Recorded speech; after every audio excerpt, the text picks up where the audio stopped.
This one mistake is why your crush keeps ignoring you. She left him, but not for the reason you think. If you're still doing this, your relationship will fail silently. Nobody warns you about this because it doesn't look toxic. It doesn't sound dramatic. There's no shouting, no betrayal, no final argument. Just silence growing heavier with time. You start noticing the replies coming later. The enthusiasm feels forced. The warmth you once felt now feels distant. And you convince yourself it's nothing, that you're imagining things. But deep inside, you already know something changed. Love doesn't vanish overnight. It fades quietly when emotional safety is replaced with pressure, when connection turns into expectation, when affection begins to feel like responsibility. Steve Jobs once said, "The most powerful person in the world is the storyteller." And the story you're unconsciously telling in your relationship may be pushing them away without a single argument. He didn't lose her because he lacked value. He lost her because she stopped feeling free around him. Every conversation felt like a test. Every message carried hidden tension. Every moment together came with an unspoken demand to prove something. Love slowly became heavy. Attraction turned into anxiety. And desire cannot survive where freedom disappears. Here's a truth most people discover too late. People don't run from love.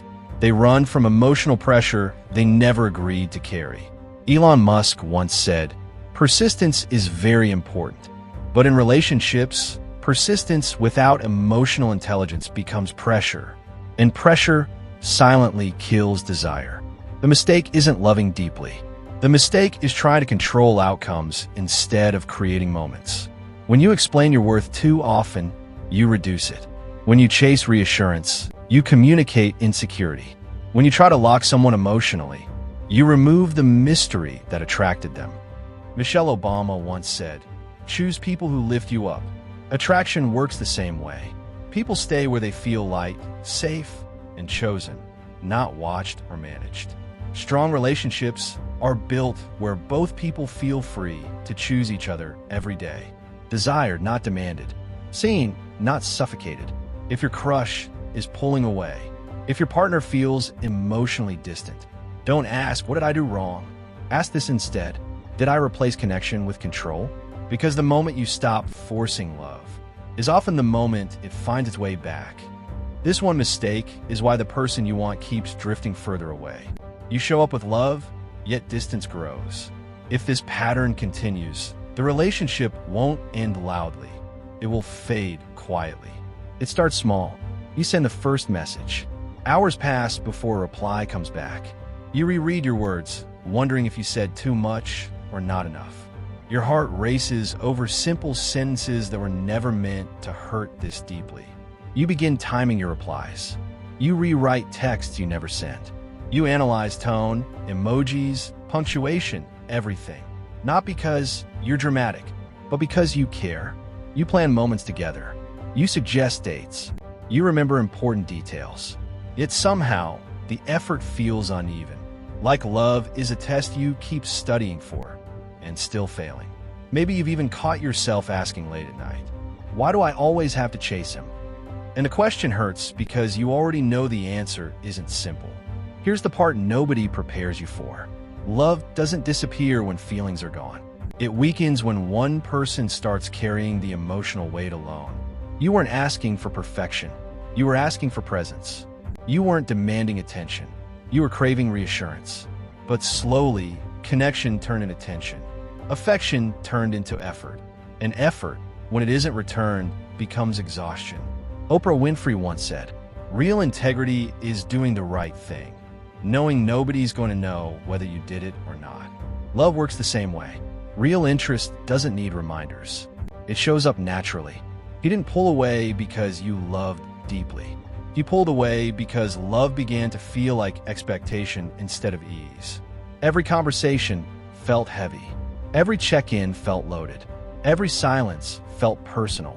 And yet, you stayed, hoping consistency would change his certainty.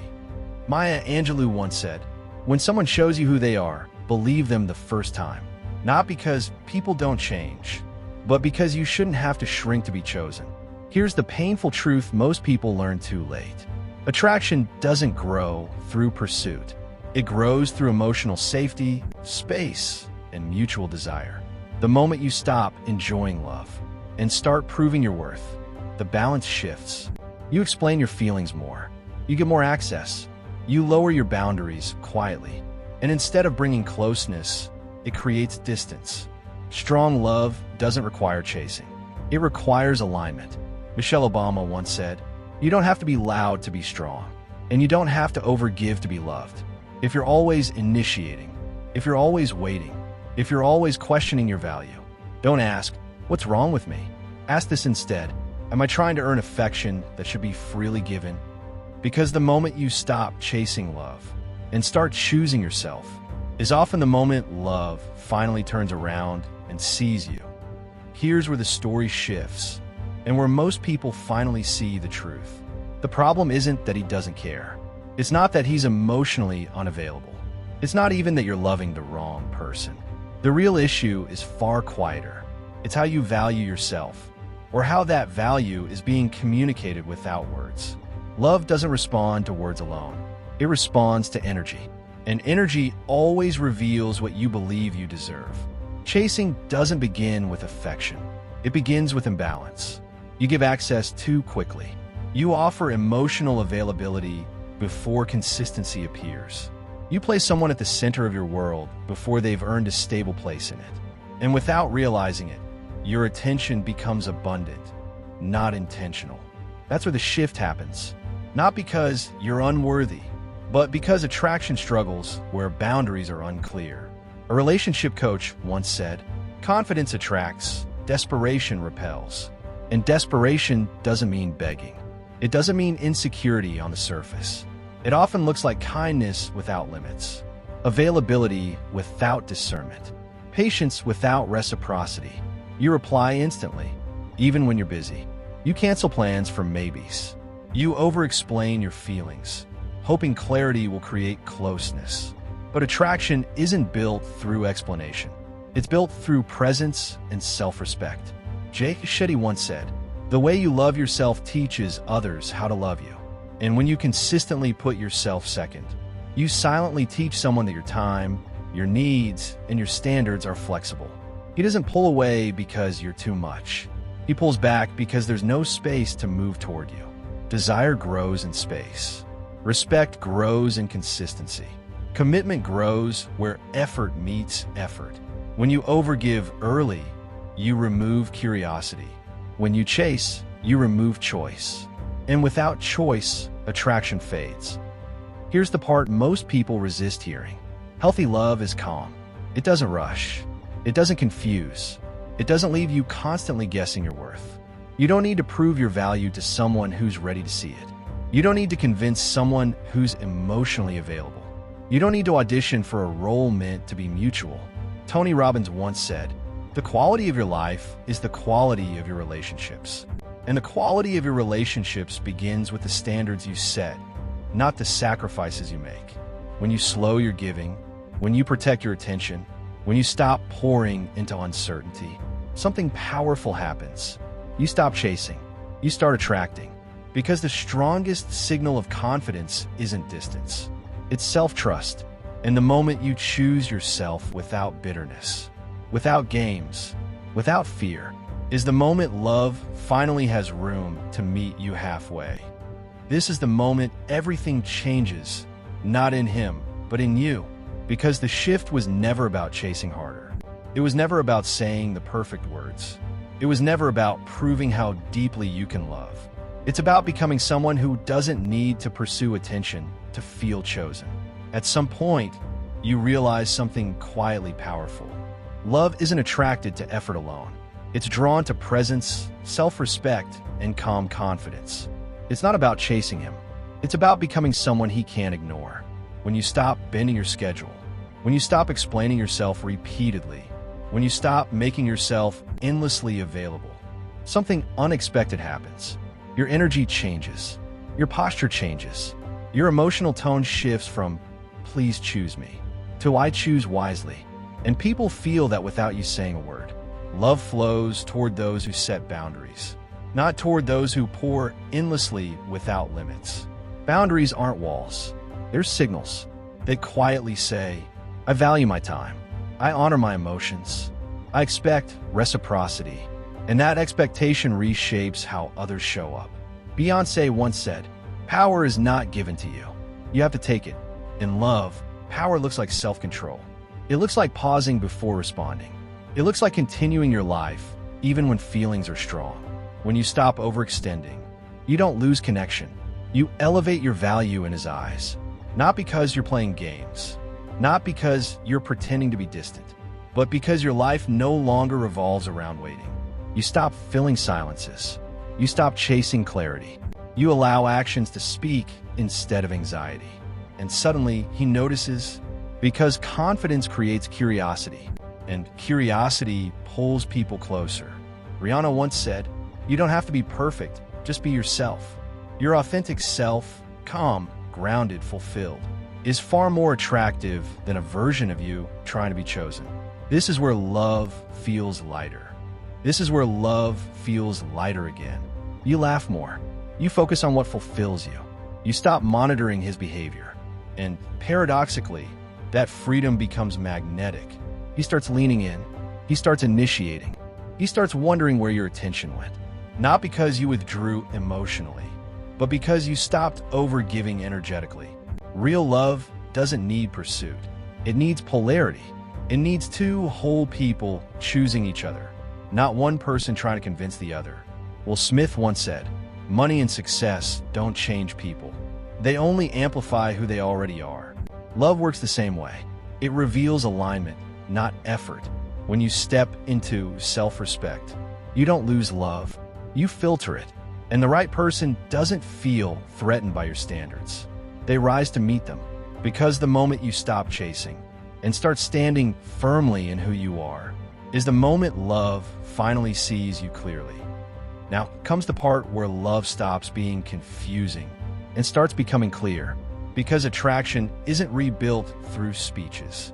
It's restored through small, intentional shifts that quietly change the dynamic. This is the framework that transforms uncertainty into connection. Not overnight, but naturally. 3 steps. Simple, powerful, and rooted in self-respect.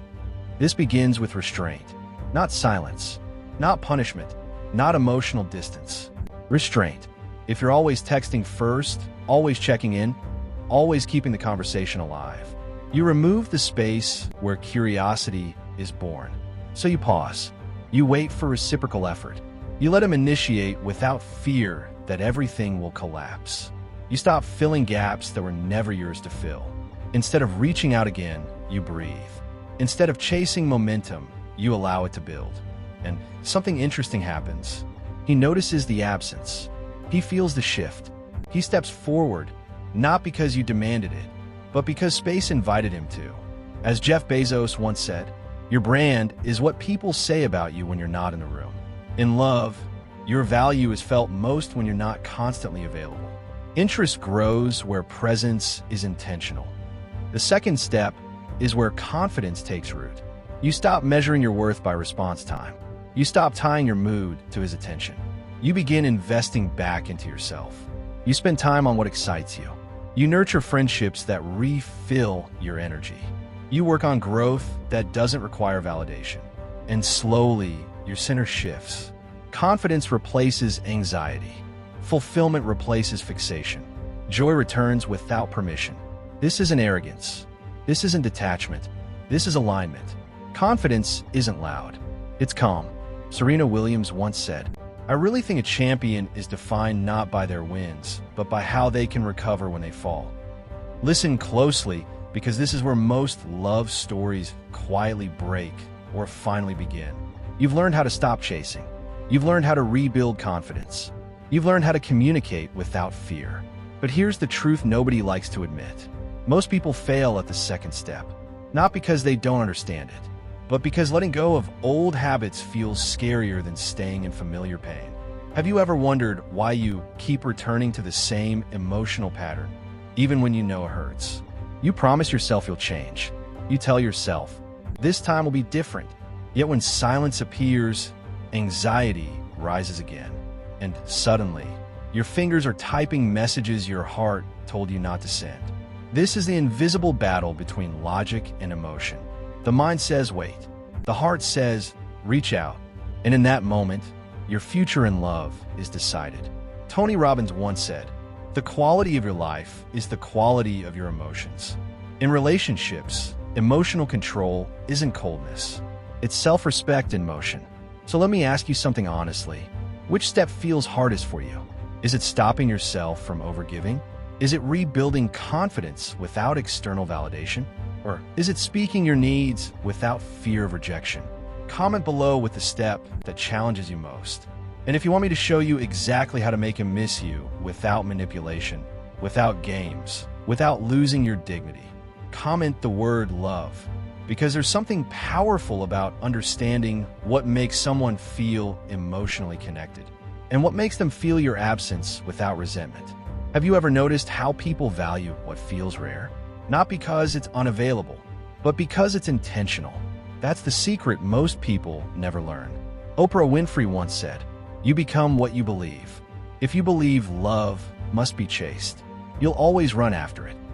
In love, recovery looks like remembering who you were before you started shrinking for someone else. And that version of you? That's magnetic. The final step is clarity, not confrontation, not emotional dumping, not rehearsed speeches fueled by fear. Clarity. You say what you need without guilt, without apology, without drama.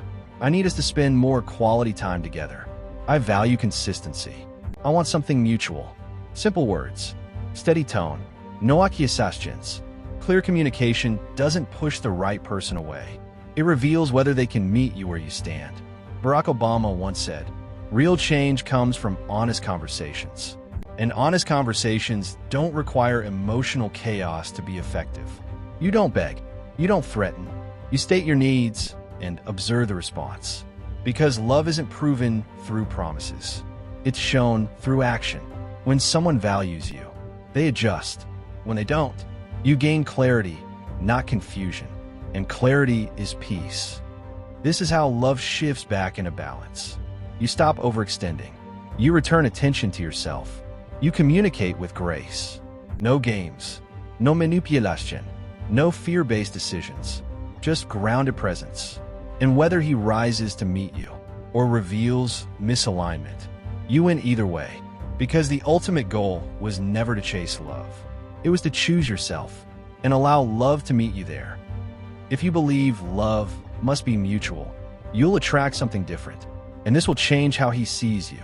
Not because you transformed overnight, but because your energy shifted quietly. In my next video, I'll reveal the exact message that changes everything. Not a desperate text, not a dramatic speech, but a simple sentence that awakens curiosity, respect, and emotional attachment.